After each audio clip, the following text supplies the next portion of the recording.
प्रिय साथियों नमस्कार। मैं डॉक्टर आर.पी. वर्मा।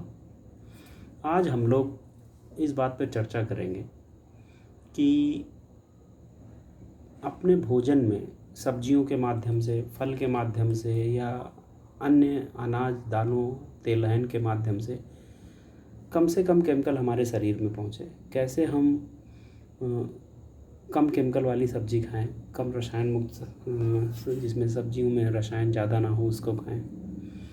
इसके लिए सबसे पहले हमें तो ये पता करना होगा, ख़ासकर जो हम शहर में रह रहे हैं, कि सब्जियां जो है किस किस सीज़न में कौन से उगाई जाती हैं।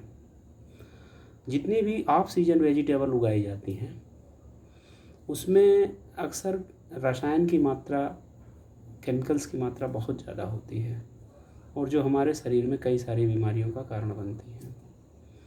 आज आपने देखा होगा कैंसर रोगी इतने ज़्यादा बढ़ गए हैं, असीमित तरीके से कैंसर रोगी बढ़ रहे हैं। जबकि जब हम छोटे थे, आज के 10 साल पहले, 15 साल पहले देखिए, कहीं 1-2 कैंसर के मरीज सुनाई पड़ते थे। तो एक बहुत बड़ी विडंबना है कि हमारे देश में सब्जियों, फलों के उत्पादन में रसायनों का प्रयोग बहुत ज़्यादा हो रहा है, जो हमें, हमारे शरीर को, हमारे वातावरण को, हमारे जल को, हमारे वायु को प्रदूषित करते हैं और हमें तरह तरह की बीमारियां होती हैं। तो सबसे पहले मैं बात करूंगा कि हमें सब्जियां जो ख़रीदनी हैं वो सीजनल सब्जियां ख़रीदनी हैं। जैसे अगर बरसात की बात करें तो लौकी है, तरोई है, कद्दू है, करेला है, ग्वार की फली है, लोबिया है। ये सारी उस सीज़न की सब्जियां हैं, तो हम इनको ही ख़रीदें। हम लोग क्या करते हैं, बरसात में गोभी खा रहे हैं, फूल गोभी, पत्ता गोभी, तो जाहिर सी बात है उसमें कीड़ों से बचाव के लिए बहुत भारी मात्रा में दवाएं डालनी पड़ेंगी। इसी तरह से ठंडियों में अगर हम आते हैं, ठंडियों में सब्जी की बहुत वैरायटी हो जाती है। सब्जी में टमाटर है, आलू, गोभी, पत्ता गोभी, गांठ गोभी, चुकंदर, मूली, गाजर, पालक और ये सारी सब्जियां, ब्रोकली, ये सारी सब्जियां ठंडियों में बहुत अच्छा रहता है। तो इस सीज़न की हैं। अगर आप इसको गर्मी में ख़रीद के खाते हैं या बरसात के सीज़न में गोभी आप खाते हैं तो निस्संदेह भारी मात्रा में अपने भोजन में रसायन ले रहे हैं। अब हम आप बात आते हैं गर्मियों में। गर्मियों में बात करें तो हम फरवरी, आधे फरवरी के बाद ले लीजिए या मार्च से ले लीजिए, मार्च, अप्रैल, मई और 15 जून तक, जब तक बारिश नहीं होती है। इस अवधि में जो सब्जियां हैं जिनका सीज़न है, ज़्यादातर ऐसे लौकी, कद्दू, तरोई और भिंडी और इस तरह की सब्जियों का ये सीज़न है, ना कि गोभी इत्यादि का। तो ऐसी अवधि में ना लें। इसके बाद मैं ऐसी बात करूँगा, कुछ सब्जियों में रसायनों की मात्रा का बहुत ज़्यादा प्रयोग किया जाता है। जैसे बैगन में हर हफ्ते कम से कम एक बार दवा का स्प्रे होता है और फिर जब हम उसको अपने यहाँ लेते हैं, सब्जी बनाते हैं, तो सीधे हमारे भोजन में वो दवाएं आती हैं। दवाएं 2 प्रकार की होती हैं जो फसलों में प्रयोग की जाती हैं बीमारियों से नियंत्रण के लिए, कीटों के नियंत्रण के लिए। उसमें एक होता है कॉन्टैक्ट हर्बिसाइड या कॉन्टैक्ट पेस्टिसाइड कह लीजिए। पहले मैं आपको पेस्टिसाइड के बारे में बता दूं। पेस्टिसाइड का मतलब होता है कोई भी केमिकल जो पेस्ट को मारे। पेस्ट में इंसेक्ट्स भी होते हैं, फंगस भी होते हैं, अन्य कीड़े मकोड़े भी होते हैं, उसको मारे, उसे पेस्टिसाइड कहते हैं। तो पेस्टिसाइड की मात्रा इतनी ज़्यादा आ जाती है। पेस्टिसाइड को मुख्यतः 2 कैटेगरी में डिवाइड किया गया है। एक होते हैं कॉन्टैक्ट पेस्टिसाइड और एक होते हैं सिस्टमिक पेस्टिसाइड। कॉन्टैक्ट पेस्टिसाइड जब आप डालते हैं तो उसके जितने पोर्शन पे वो कवर करेगा, वहीं पे किलिंग करेगा और उस सरफेस पे ही रहेगा, फ्रूट्स के अंदर नहीं जाएगा, वेजिटेबल्स के अंदर नहीं जाएगा। लेकिन जो सिस्टमिक पेस्टिसाइड होता है, जब आप उसका स्प्रे करेंगे तो वो पौधों पे भी स्प्रे करेंगे, तो वो पौधे उसको एब्ज़ॉर्ब करेंगे और पूरे सिस्टम में फैल जाएंगे। चाहे वो उसका फ्लावर हो, चाहे फ्रूट्स हो, चाहे रूट्स हो, चाहे लीव्स हो, चाहे स्टेम, हर जगह वो पेस्टिसाइड हर सेल्स में पहुंचेगा और वहाँ जो कीट होंगे उनको मारेगा या फंगस है या बैक्टीरिया है। तो इसलिए कांटेक्ट में तो तब भी काफ़ी राहत रहती है कि आपने ऊपर की थोड़ी डीप पीलिंग कर दी, उसका छिलका निकाल दिया, तो आप काफ़ी सुरक्षित भोजन ले रहे हैं। लेकिन जब आप सिस्टमिक यूज़ करते हैं तो वो तो आप जैसे बैगन ले रहे हैं तो उसके पूरे सिस्टम में फैला हुआ है। तो हमें कुछ सब्जियों को अगर हम थोड़ा सही समय पे खाएं तो हम अपने शरीर में पेस्टिसाइड जाने से बचा सकते हैं। जैसे बैगन है, बैगन में जो पार्ट बोरर लगता है, हेलिकोवर्पा आर्मीजेरा उसे कहते हैं, और ये एक पॉलीफेगस इंसेक्ट है। पॉलीफेगस माने हर जगह खाता है, ये हर तरह के फ्रूट्स में लग जाता है, टमाटर में भी लगता है, लेकिन मुख्य रूप से ये बैगन को प्रभावित करता है। तो ये जो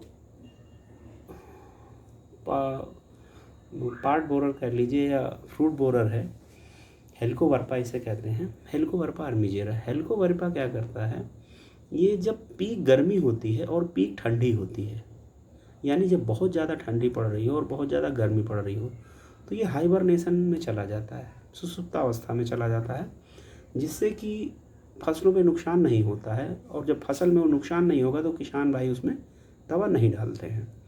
तो जो ठंडी का सीज़न है, जैसे आप मान लीजिए नवंबर, दिसंबर, जनवरी, ये 3 महीने बैगन खाना बहुत ही ज़्यादा सुरक्षित है।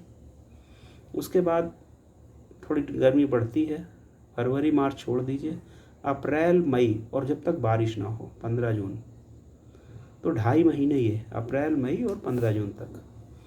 तो 3 महीने वो नवंबर, दिसंबर, जनवरी, और 2.5 महीने ये, 5.5 महीने में आपको जितना बैगन खाना है आप खा लीजिए। इसके बाद कोशिश करिए कि हम बैगन ना प्रयोग करें, तो आप अच्छी खासी मात्रा में अपने घर की थाली से पेस्टिसाइड बाहर कर सकते हैं। दूसरा एक और लोकप्रिय वे सब्जी है जिसे शिमला मिर्च कहते हैं। पहले शिमला मिर्च ठंडे प्रदेशों में होती थी, यहाँ आयात होकर आती थी। अब ऐसी प्रजातियाँ विकसित हो गई हैं जो हर जगह होने लगी है शिमला मिर्च। शिमला मिर्च में बहुत भारी मात्रा में पेस्टिसाइड का प्रयोग होता है। तो कोशिश ये करिए कि ठंडियों में शिमला मिर्च खाएं, क्योंकि शिमला मिर्च की मुख्य फसल ठंडियों की है।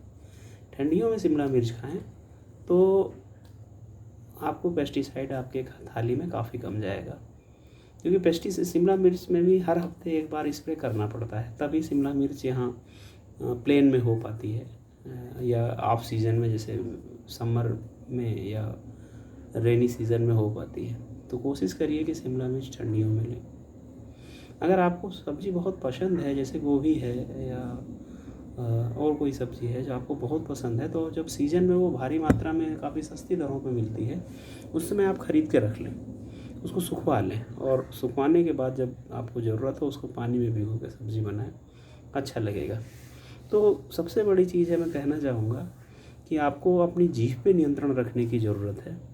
जनरली ये होता है, हम उल्टा चलते हैं, जो सब्ज़ी सस्ती हो जाती है उसको हम खाते खाते तब तक ऊब भी चुके होते हैं, फिर हम उसको ना खा के जो नई सब्ज़ी आ रही होती है, जो शुरुआती अवस्था की सब्ज़ी होती है, उसको ज़्यादा ध्यान देते हैं, और वो महंगी भी होती है और उसमें दवाएं भी ज़्यादा होती हैं, या ऑफ सीजन की वेजिटेबल्स होती हैं। तो आप लोगों से ये रिक्वेस्ट है कि आप लोग बिल्कुल ऑफ सीजन की वेजिटेबल बिल्कुल अवॉइड करिए, और अपने थाली से पेस्टिसाइड कम से कम करिए। दूसरा, एक सरसों का तेल मार्केट में सस्ता सरसों का तेल उपलब्ध कराने के लिए मिलावट बहुत होती है सरसों के तेल में। तो आप लोग सरसों का तेल, अगर आप लोग शहर में हैं, मान लीजिए गांव का कोई कनेक्शन है, तो गांव से ही उसको एक दिन समय दे दीजिए, 2-3 महीने के लिए एक बार सरसों खरीदिए और उसका तेल निकाल के अपने घर पे रख लीजिए, तो आपका चलता रहे। ये भी एक बहुत बड़ा मिलावट का कारण है, सरसों का तेल। बाकी जो अनाज की फसलें हैं, अनाज की फसलों में उतना पेस्टिसाइड का प्रयोग नहीं होता है, और होता भी है तो काफ़ी दिनों बाद होता है, तो उससे क्या होता है, उनका पेस्टिसाइड का डिग्रेडेशन हो जाता है, तो वो हमें उतना नुकसान नहीं करते हैं अपेक्षाकृत सब्जियों के और फलों के। फलों को भी जब आप खाएं तो उसकी गहरी छिलाई करके खाएं। फल पहले ये होता था कि फल को छील के ना खाइए, उसकी ऊपरी लेयर में काफ़ी न्यूट्रिशन होता है, लेकिन समय के साथ जैसे जैसे टेक्नोलॉजी बढ़ी, लोग केमिकल की तरफ मूव हुए, पेस्टिसाइड ज़्यादा प्रयोग होने लगा, तो अब फलों में पेस्टिसाइड की मात्रा बहुत है। या तो वो ऑर्गेनिक हो, ऑर्गेनिक फ्रूट्स हैं तो आप उसको पूरा खाइए, लेकिन मार्केट से जो ले रहे हैं उसका आपको कुछ नहीं पता, तो आप उसको जो है काफ़ी अच्छी तरह से छील के खाइए, जिससे ज़्यादा मात्रा में जो कम से कम कांटेक्ट टाइप का पेस्टिसाइड है जो बाहरी लेयर पे चिपका हुआ है वो बाहर निकल जाए।